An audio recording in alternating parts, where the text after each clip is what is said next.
We are back in the studio with our friend Ron E, a U.S. officer who moved to Romania, and Ron has got an amazing story to tell.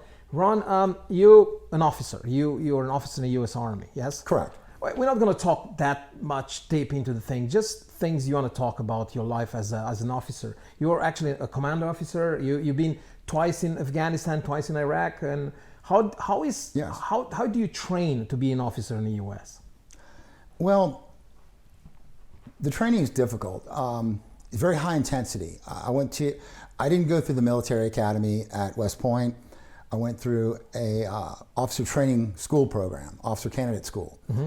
It's a 16-week program, mm-hmm. and it's very high pressure. And they do that on purpose. It's intentional to find where your breaking point is. To make you tough. To make you tougher, but to find where your weaknesses are and how to improve on that. Mm-hmm. For instance, we would march for hours at night. Wow. And then set up what's called a perimeter. Mm-hmm. Got in a circle, mm-hmm. and everybody pointing their rifles outward so no one could come. And they tell us, all right, get up, it's time to march again. Mm-hmm. And we go march for hours. Wow. And we did that for 3 days consecutive. Mm-hmm. No sleep. Wow. No sleep at all? No. No sleep. God. And we were pushed physically and, more importantly, pushed mentally. Because mental toughness is what gets you through hard situations. Mm-hmm. The physical comes naturally. Your body reacts. It just reacts. It's the mental aspect that needs to be honed and developed to be able to give someone the ability to make those decisions as a leader to not only achieve the mission, but to save lives doing it. Yeah, and how do you train for that? I mean, mentally, yes, you do the physical work. What other kind of exercises you do in the Army to get there? Well, there's a lot of physical training involved. Running is almost a daily occurrence in the Army. Of course, yeah, you have to be tough. Or was.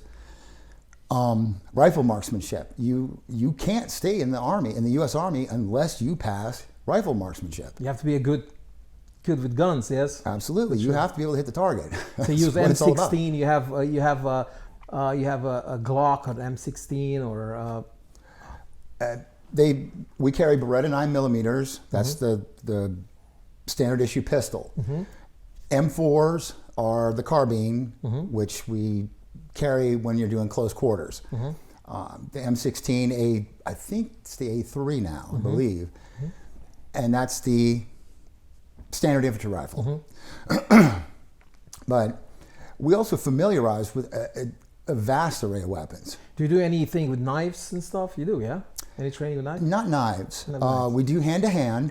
It's called Army Combatives. Mm-hmm. It's a more or less a mesh of simple hand-to-hand combats mixed with Gracie Jiu-Jitsu. Oh, wow. So, we get into the pit and kind of beat up on each other for a few hours, and then afterwards we talk about it. So how long is that training to get, like, let's say you're doing that first to be a soldier, yes? And after that you get to the officer thing and stuff? Well, when it comes to combatives, there's different levels. You have level 1, which is the basics. And then you move to level 2, and that's more or less getting more advanced and getting more into the being more aggressive. And then when you reach level 3, that's when you really start fighting. How many kilos you have on you when you run, when you go into combat? How many kilos that you have on you? Let's say in kilos, not pounds. In kilograms, I'm looking at about 28 to 28 30, kilos. 32. 32 kilos, and you have to run with all that stuff. Yes. Oh my God. So, man, if you are in a desert or somewhere, that can be tough, yes? It can be a very hard life. Oh my God. All right, so you train and you become an officer. When was your first assignment, let's say like that, overseas? My first experience as an officer was during the first Gulf War. The first, like 1922. No, 1990. 1990, yeah, 1992. Sorry. Late 1990, yes, early 1991. Yeah. I was a brand new platoon leader. Platoon leader. Yes. Mm-hmm. And I went to my platoon sergeant, who are E7s. They're sergeant first classes. Mm-hmm. And they usually have a great deal of experience. So I went to my platoon sergeant and I flat out told him, I was honest and said, look, I don't know anything. I'm going to need all the help you can give me. And he looked me in the eye and he said, you and I, sir, are going to get along real well. So that was in Iraq? That was the first Gulf War. Before you left or when you arrived to Iraq? Well, it wasn't Iraq. That was the first Gulf War. First Gulf War, yeah. Right. I was in Kuwait, yes? Right. Okay. So our mission was to set up a POW camp. We never went into any kind of hazardous areas. Mm-hmm, mm-hmm, mm-hmm. So you were afraid the first time you went, let's say, to Iraq in 1990? Yes, because we did extensive, what they call NBC training, nuclear, biological, and chemical. The biggest fear, and what they had us beating into our heads was that Saddam Hussein would use chemical weapons against us. Mm-hmm. And so we stepped up on our NBC, our nuclear, biological, and chemical warfare training. With a mask on. With masks, with full suits, with rubber boots, with rubber gloves. It was grueling. That stuff gets very hot. Of course. And it's timed, what you have to put on. And we really had a major fear of being poisoned, being attacked with chemical weapons, because we were shown that Saddam Hussein had used them before. Yeah, of course. These Kurds. Yeah. We didn't think it would be a surprise if he used them against us. Oh my God! So how many weeks was that? So how many months was the first thing in 1990 in Kuwait? I served from November of 1990 to May of 1991. All right. Okay. And did you have any? I mean, I know it's a bit tough to ask, but did you have any friends of yours being killed or injured and stuff? It's something you don't like to relive. Yeah. I'm just glad I made it home safe and in one piece. Mm-hmm. I can't say the same for everybody I know, mm-hmm. but that's another story. Mm-hmm. It's another story.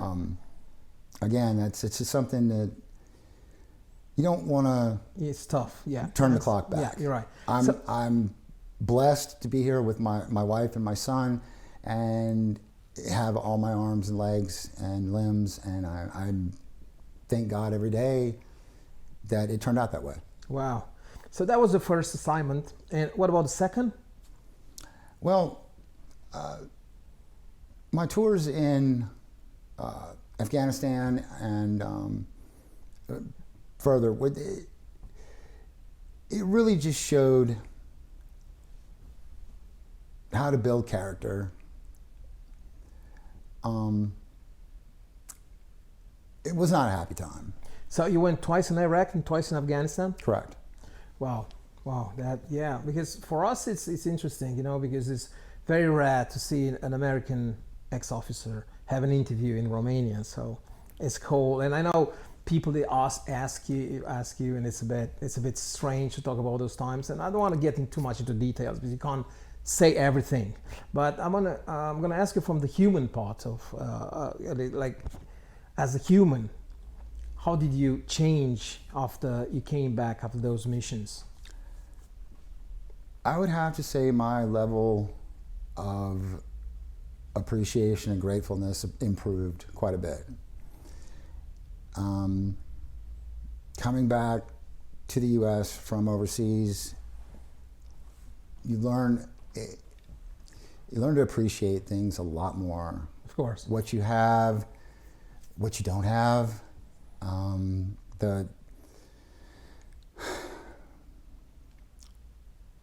The mental toughness and the training paid off in that I can live a relatively normal life now. There are events I'll never forget, but just being grateful for every day is what changed about me the most. It's a very big issue in the U.S. To the veterans, the PTSD thing. Mm-hmm. Is that a real issue? Absolutely. Post-traumatic stress disorder.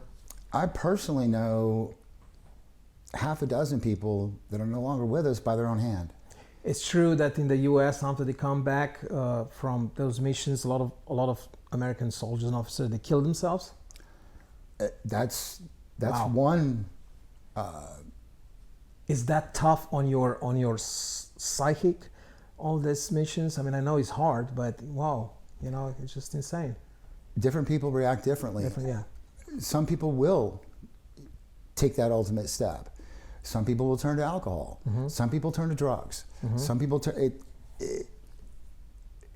It's all about for some people. It's all about escaping. Myself, I learned to appreciate things a little more.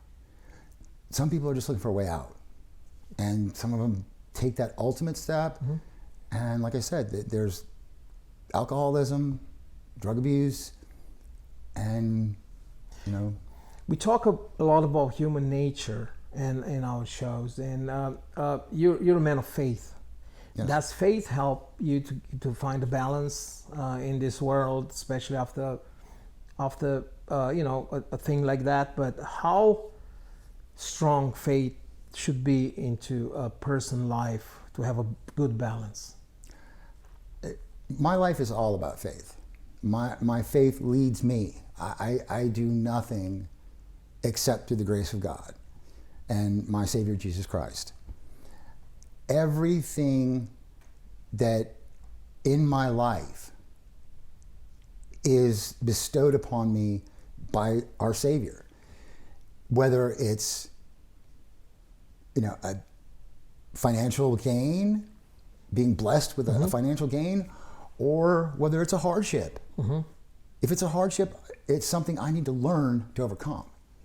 And it's my Creator, my Savior, testing that faith. Wow. And asking of me, remain faithful through this.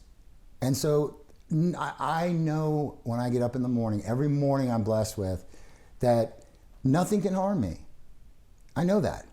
I mean, I could be physically harmed, but it's just another hardship that I have to go through. So faith helps. Faith is everything. I know you have a beautiful family, Heather, your wife, and Noah, your son. Mm-hmm. How is family keeping you in this beautiful world? Well, considering my son's a teenager now, which, wow. Yeah. He's very, very challenging to keep up with. He's a mile a minute. If I could bottle some of this kid's energy, I'd be richer than Elon Musk. So it's challenging. And thankfully, I'm blessed enough to be retired and no longer have to work an 8, 10, 12-hour day, then come home and assume my duties as father, husband. So I can focus full time on my responsibilities as a father and husband. But being my age and having a teenage son is not the most ideal situation. I wish I had more energy to keep up with him.